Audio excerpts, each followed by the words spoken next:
All right. I am so excited to do this is my first interview, and I have the pleasure of sitting down with Kathy Rose. She is a phenomenal woman. She has a heart of service, a heart of gold, and she is a successful business owner, and she has all this experience, just like a wealth of knowledge and a wealth of experience. And I am just excited to jump in and learn from her, and get inside the mind of Kathy and with her planning events and organizing those, inviting people. And yeah, I'm just really excited to have you on, and so that we can be able to have this conversation and share your knowledge with the people that I'm serving as well. So welcome, Sister Kathy, and Thank you. yeah, so let us get right into it. So, from what I've been hearing, you back in the olden days, you used to help John, right? To Yes. like organize his speaking engagements and um, planning events, even with your health food store, you were able to like plan events and just get all those details and different things together. And so one of the reasons that I'm doing this is so that I can get inside of the heads of people who do that kind of thing, who plan events, who have platforms, and who just have that experience, because I want to gain experience so that I can help people as well. And so I'm just really excited to learn from you. So let us start off with some tips. So, what tips would you say, like for someone like me who's wanted to get into that space, what tips would you have for me in regards to understanding and appreciating the world of event planners? I think the that's a good question, really, uh, because not everyone is really able to do the planning. It's a unique opportunity and a new unique challenge, really, to be Yeah. able to plan them and have everything work out so well. But it's so much easier this day and age, really, because in the olden days we didn't have cell phones, and to make all the arrangements before we ever left home with the landline on the phone, uh it was sometimes very challenging. Mm-hmm. But the opportunities that we had were phenomenal. We lined up like 6 months of talks at a time when we Whoa. were on the road, and to have everything just match up and meet and do the right, the calls. He was an author, he wrote a book, and that's what put us on the road doing talks and lectures. But then we also were health coaches, and had the health food store on the internet, which made it so much easier to be able to help people with their health. Mm-hmm. So, but the planning and things ahead of time were challenging at the time, but I can't remember one of them going wrong. All the plans that we had made ahead of time, when we came to do it, it took us the amount of time we thought to drive there, to do the presentations, to go to the next one, do the next presentations. They worked out great. Mm-hmm. That's awesome. And so there's something in what you said that made me think. So the planning, I know planning is very important, even if like we're the ones that are speaking on somebody's stage, or we're inviting somebody to speak on our stage. And so what did that planning process look like for you? Like how, because I know that it's not a rumor, but there's a legend that is out that Sister Kathy is very organized and very detail oriented. You're really good at the planning stuff. So what was your process of planning? Well, John was very good at it too. We both were, and he had a calendar. Now it's online, but before then, a real physical calendar. And he would write in, where, what, how long it would, and all the details. So all of the things were lined up ahead of time, what he was speaking on, because he did it several different talks. And so what it was that he was speaking on at what time and what place, and those. And we lived in California. and we would take off in California, end up in Oregon, Washington. I don't think we did any in Idaho, but we did Oregon and Washington, and then we went to Canada, came back, and did talks along the coast to Southern California and back. It was just beautiful. And Wow. so, but with the calendar, Mhm. it's so important. Now it's so much easier because when we need to change something, we don't have to erase it. We don't have to white it out. We can just Exactly. move it to the next location. I love that. Exactly. Yeah, I love that. I love that. Like the little inventions that we have now that kind of help us to um not have to go into I wouldn't call it a headache, but I'm sure that it was a lot more steps back then than there is now. Now it's just like one, two, three, and things are done, which is amazing. I love that. Amen. Yes. Okay, awesome. So thank you. So tell me, I know I kind of like skipped around just a bit, but um would you be willing to shed some light on like how did you and John like get into speaking in the first place? Like how did you get into like the speaking engagements and how did you get into event planning? Well, his testimony was quite unique, different than most testimonies. And so we started traveling shortly after we were married, traveling, giving talks and lectures. And people said, you need to write a book. And he Mm-hmm. said, I'll live it, I'll share it, cassettes back then. Mm-hmm. But writing a book was not his thing. But when the Lord put it on his heart to write a book, he wrote a book. And then from the book, it went into the health food stores. It went into B. Dalton's, that was a bookstore back then. And then people started calling and asking us to speak. So Mm-hmm. that's from the book opened up the avenue to do speaking engagements and further than just local in the area. So that Mm-hmm. was how we originally started traveling and doing those lectures and talks, was because of the book that he authored. And then because he was a 2-time cancer survivor. And because of his health challenges, and he shared what had helped him, Mm-hmm. it also, we had the opportunity to have a health food store online. And so a lot of our speaking engagements led to cooking demonstrations. Our cooking demonstrations led to teaching people a lifestyle change. And so one thing led to another, Yeah. and it kind of took a life of its own. It just took off and grew, and it's just like, do we get to go home yet? That's awesome. Thank you. Thank you so much for sharing. So, um, that is awesome. So basically, you guys had a product. So you had a story, and you had a product that you were wanting to share. And that is one thing that I've been learning too, as a strategic partnership coach, is that having something that is solving a problem for somebody else is like the main ingredient, one of the main ingredients.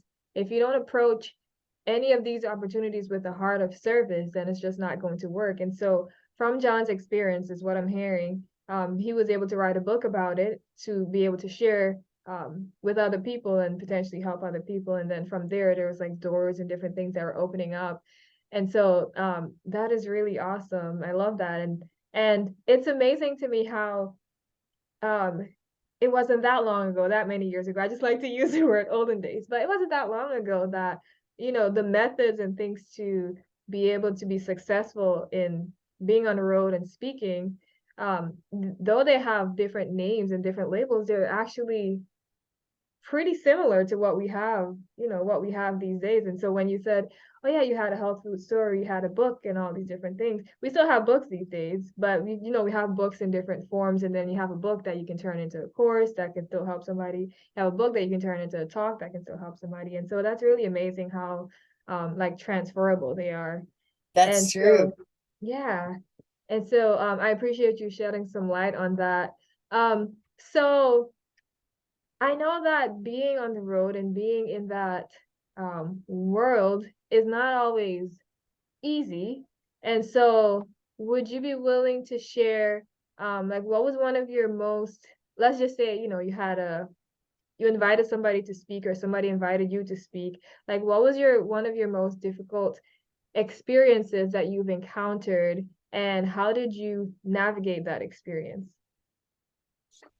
That was an interesting situation. I think the one that was most challenging was when they flew us back to Michigan to do like 4 presentations. And one of the people that came to the presentations, he stayed for the whole weekend. It was a long weekend. And he stayed for the weekend, and he gathered names of people that had come to hear our presentation. And he took those to use to contact him to promote his Oh, things. And people thought because he was at our presentation that we had the same beliefs, and we did not. So mm-hmm. that was a very challenging things. People that had come and liked our presentation, then once he contacted them, they go, "Oh, you're with that group," and I'm going, "No, no, no." So Yeah. that was a really challenging experience for us, and to try to more or less clear our name, Yeah. to let people know that that wasn't from us, that we had nothing to do with that. And it just it could have been a souring experience, but it was a learning experience. Mm-hmm. We learned from that, and it never happened again. It was a Wow. one-time thing. And but we were more cautious and wise as serpents, harmless as doves. We realized what not everybody's motives are the same. And when you're doing a presentation and you're presenting what your beliefs are and how you see things, that you don't want to connect with others of different beliefs. Mm. It's not wise, because in that situation, um, people just start assuming that you have the beliefs of the other people that try to associate themselves with you. Yeah. So it was a good learning experience, challenging at the time, but came out good.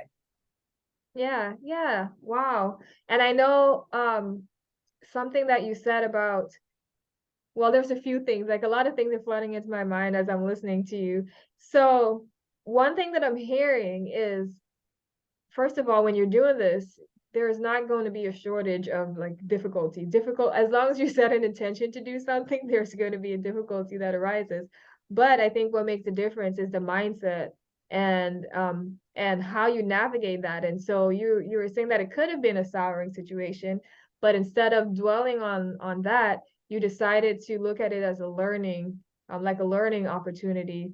And Yeah. so would you be willing to shed just a little bit more light on, like, what are some qualities or what are some mindsets that would be good for someone like me or anyone who's listening to have to be able to navigate difficult situations like that? Because, like I said, there's not going to be a shortage of those. But what advice would you give in regards to like tactfully navigating those sticky situations?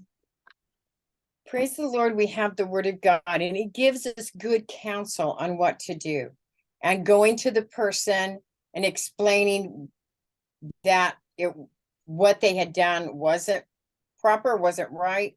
And then taking a brother with you if they don't hear, and taking the Bible counsels and meeting the situation, not ignoring it, not pushing it on the rug, but going to the person and helping it get resolved, and making sure that they were upfront and honest with the people that they were sharing with, letting them know that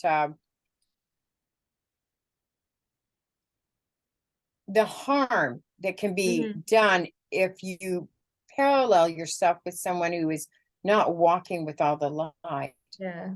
I think the precautionary is it's you the 5 people, there's a saying about the 5 people you surround yourself with. You're an average You of the want, top five voices that you hear the most. yes, those people that you associate with, you want them to have the beliefs and the uh not only the beliefs, but the high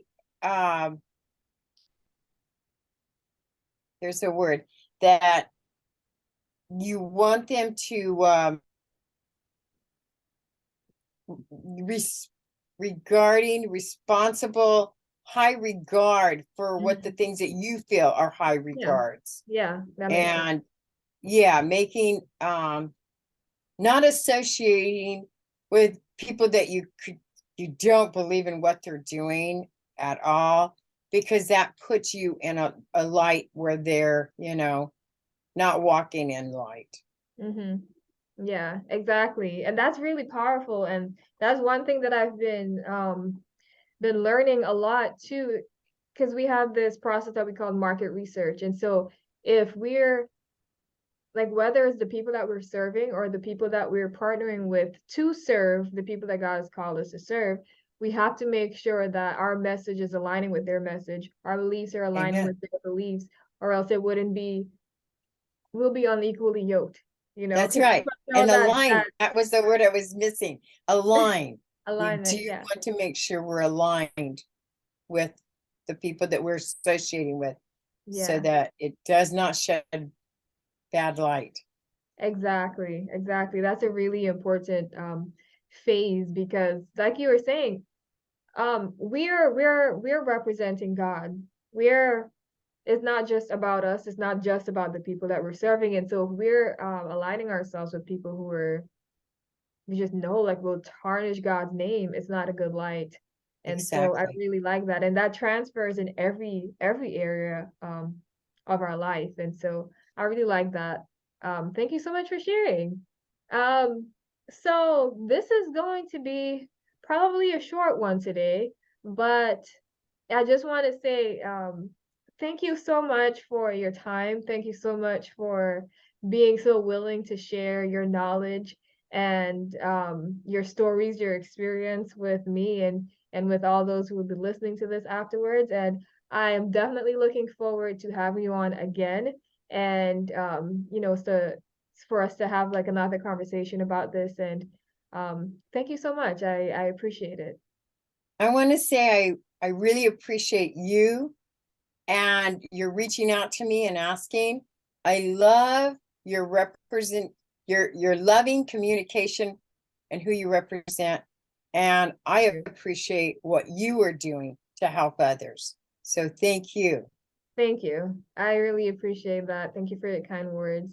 Um, all right. So I'm just gonna go ahead and stop this here and then